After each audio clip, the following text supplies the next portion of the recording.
In a bright and musical kingdom called Beloria, mornings always began with color. Sunlight spilled over curved rooftops like warm honey, birds hummed cheerful tunes from ribbon-tied trees, and even the cobblestones seemed to smile as people walked across them.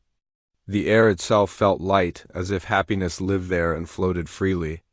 At the very center of Beloria stood a palace shaped like a storybook dream, with round towers, fluttering flags, and windows that caught the light like tiny stars. Inside that palace lived Princess Lumiara. Lumiara was clever, quick-witted, and very sure of herself.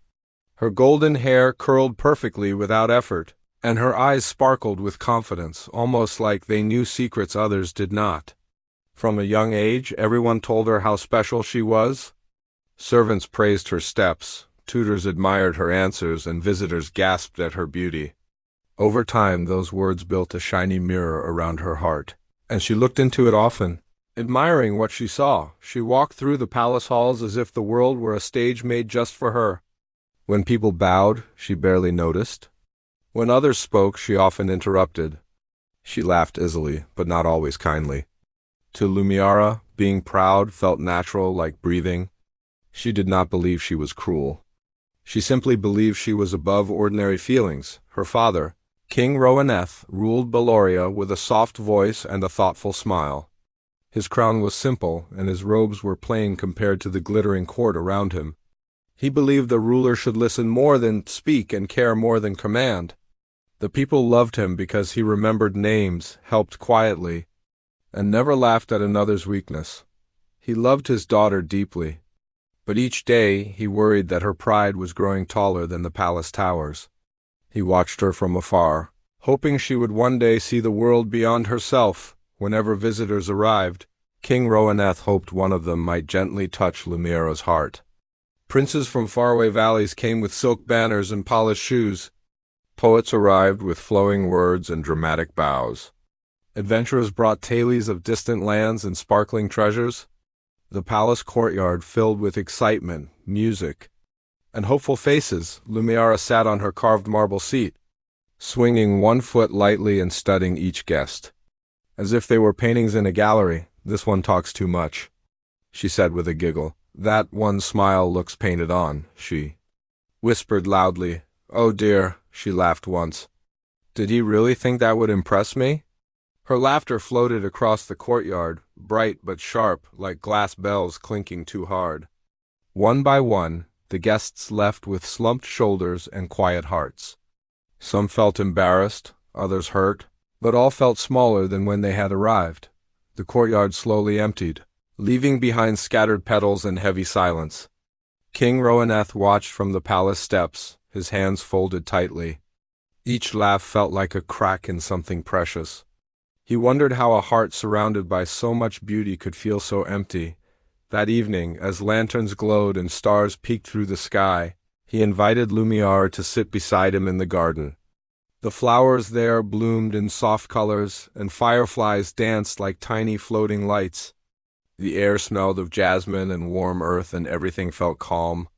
"As if the world was waiting, my little star," he said gently. "A heart grows brighter when it learns to shine for others." Lumiara smiled politely, brushing a petal between her fingers. "Father, you worry too much. People admire strength, not softness." King Rowaneth did not argue. He only sighed, knowing lessons often came wrapped in time, not words. Days passed, and Beloria prepared for its grandest gathering yet. Streamers stretched from tower to tower, ribbons fluttered in the breeze, and musicians tuned their instruments until the air buzzed with sound. The courtyard filled with guests more numerous than ever before. Lumiara felt certain that if anyone deserved her attention, they would appear today. Suitor after suitor stepped forward. Some stumbled over their words. Some tried too hard to sound brave. Some spoke honestly from the heart. Lumiara found fault in all of them. Her voice rose with teasing laughter, and the crowd shifted uncomfortably. Then, from the far edge of the courtyard, a gentle sound drifted through the air. It was music. A young man stepped forward, carrying a small lute made of smooth wood. His clothes were simple, stitched carefully but plainly. His boots were dusty, as if he had walked many roads. His hair fell loosely around his face, and his eyes held a quiet warmth that did not beg for attention. He bowed with ease. "Not nervous, not proud. I travel where roads lead," he said softly. "And I share songs where hearts feel heavy," the crowd murmured. Lumiara raised an eyebrow, amused. "You bring no gifts?" she asked. He smiled, calm and gentle. "Only a melody." Before she could reply, his fingers danced across the strings. The tune skipped like sunlight on water, playful and bright. Then it slowed, growing soft and deep, like a lullaby filled with longing and hope. It felt like a story without words, full of courage, kindness, and quiet dreams. Even the banners seemed to sway more gently, and a hush fell over the courtyard. For a moment, Lumiara felt her breath catch. The sound slipped past her proud thoughts and touched something hidden and unsure inside her chest. A feeling she did not recognize stirred there, warm and uncomfortable at the same time. She frowned quickly, annoyed by the feeling. "Enough," she said sharply. "Music fades. I do not." The musician stopped at once and bowed again. "As you wish, princess." As he turned away, Lumiara laughed loudly, tossing her hair. Imagine thinking a simple tune could matter here. The musician left without a word, disappearing into the crowd.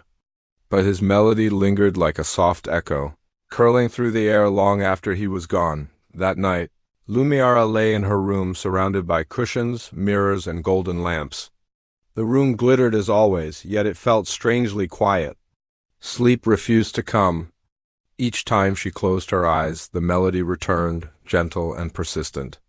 She pressed a pillow over her ears and told herself it was nothing, just a foolish tune, but the next days felt oddly dull. Meals tasted less sweet. Compliments sounded repeated and hollow.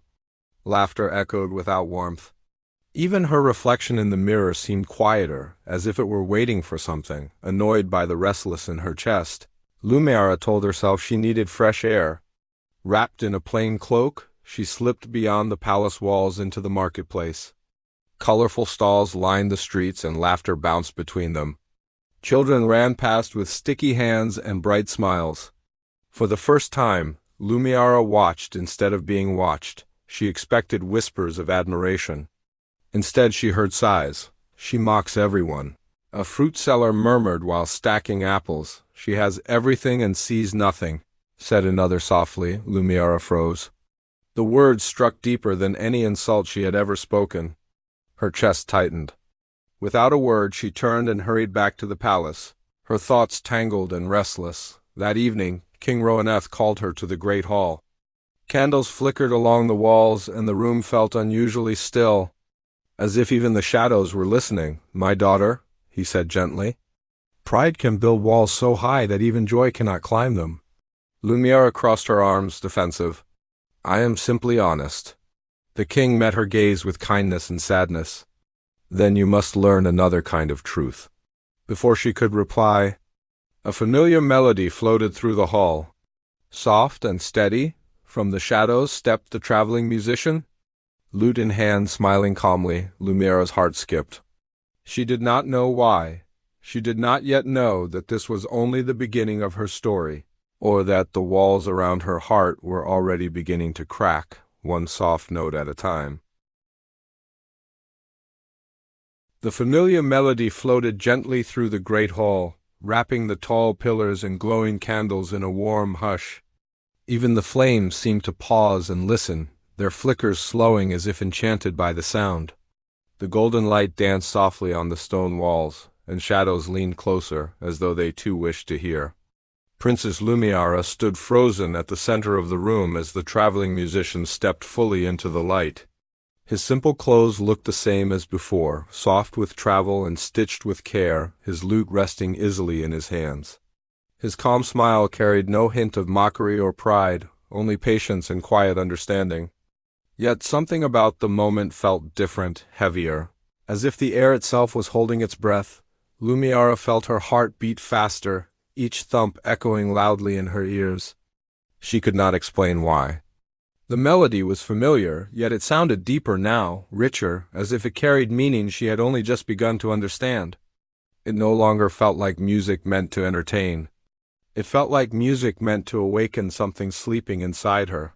King Roaneth stepped forward, his footsteps slow and measured. His voice was gentle but steady, the voice of a father who loved deeply and hoped quietly. Lumiara, he said softly, this journey you are about to take is not meant to punish you. It is meant to teach your heart what comfort has hidden from it. Lumiara turned to him, confusion flickering across her face like a sudden shadow. A journey? She asked. Father, what do you mean? Before she could say more, attendants approached quietly, their movements careful and respectful. They placed a small bundle into her hands. It was light, wrapped in plain cloth, nothing like the embroidered boxes she was used to receiving. Lumiara unfolded it slowly, almost afraid of what she might find. Inside were simple clothes, neatly folded, made of soft wool and linen. There were no jewels, no embroidery, no shimmer at all. She looked down at her own gown, sparkling under the candlelight, and then back at the bundle. Her fine dresses, jewels, and shining shoes were nowhere to be seen. Confusion rushed through her like cold water, stealing the warmth from her chest. Father. Her voice trembled despite her effort to sound calm. What is this? The traveling musician stepped closer, his voice kind and calm, like a hand held out in the dark. Sometimes, he said gently, we must step outside the palace to truly see it. Lumiara looked at him, searching his face for answers. Instead of fear or excitement, she found only warmth and quiet certainty. No judgment. No triumph. Just patience.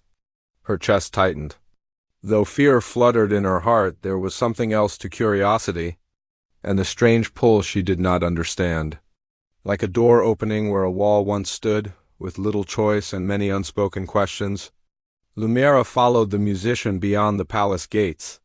The doors closed softly behind her, the echo sounding final and unfamiliar. For the first time in her life, she walked away from the towers that had always made her feel tall, powerful, and untouchable. They traveled only a short distance, yet it felt like crossing into another world. The golden glow of the palace slowly faded into the background, replaced by the softer, warmer lights of a small village. Cozy cottages leaned close together like old friends sharing secrets. Warm lamps lit narrow paths, and flower boxes spilled color onto wooden windowsills. The air smelled of fresh bread, wood smoke, and sweet herbs, and gentle laughter drifted from open doors. Lumiara slowed her steps, her eyes moving everywhere at once. No one bowed. No one stared. People passed by without looking twice. Children ran past her, chasing one another and laughing freely. For the first time, she was simply another face in the crowd. This is where you will stay, the musician said gently. Lumiara stared at the cottages, disbelief filling her eyes. Stay? She repeated. Here? Yes, he replied. And live as others do. That night, Lumiara slept on a simple bed with a thin blanket. The mattress felt strange beneath her, too firm, too quiet.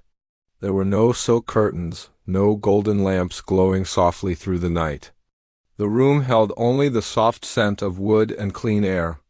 She turned from side to side, listening to unfamiliar sounds, the creak of old beams, the distant bark of a dog, the quiet breathing of the village itself when morning came.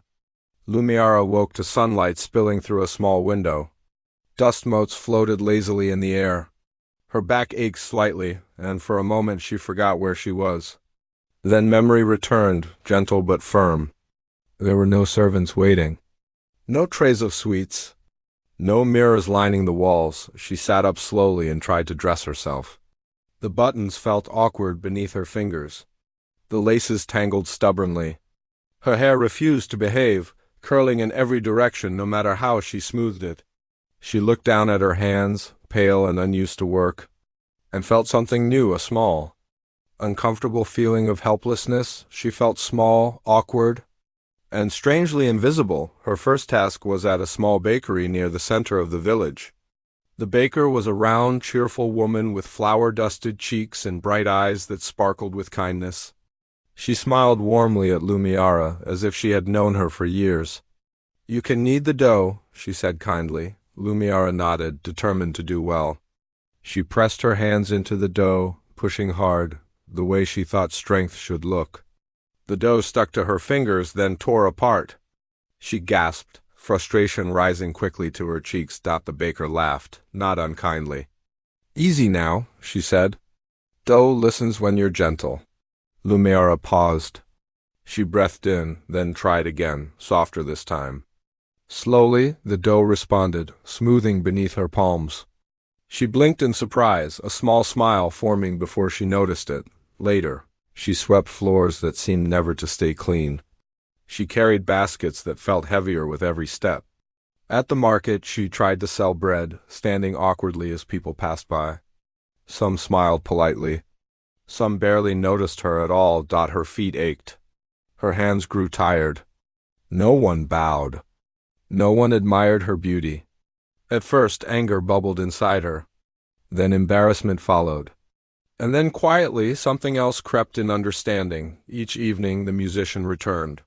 He brought simple meals and gentle jokes that made her smile before she could stop herself. He never laughed at her mistakes. When she dropped a basket of apples, he knelt beside her and helped gather them, humming softly. When she sighed in frustration, he played light, playful tunes that lifted the weight from her chest. Days turned into weeks. Lumiere learned how to listen instead of speak. She learned how to wait without complaint. She learned how hard people worked for simple joys: a warm loaf of bread, a shared laugh, a quiet evening beneath the stars. She saw kindness given without reward and smiles shared freely.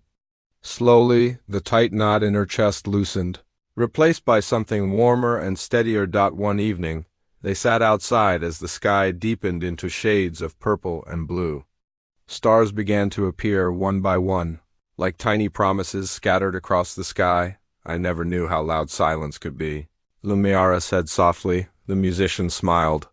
"Silence teaches us things words cannot." She looked at him, really looked at him, not as a musician, not as a guide, but as a person. Warmth bloomed in her chest where pride once lived, gentle and real. At last, the truth could wait no longer. One morning, bells rang softly along the village path. People gathered, whispering in surprise.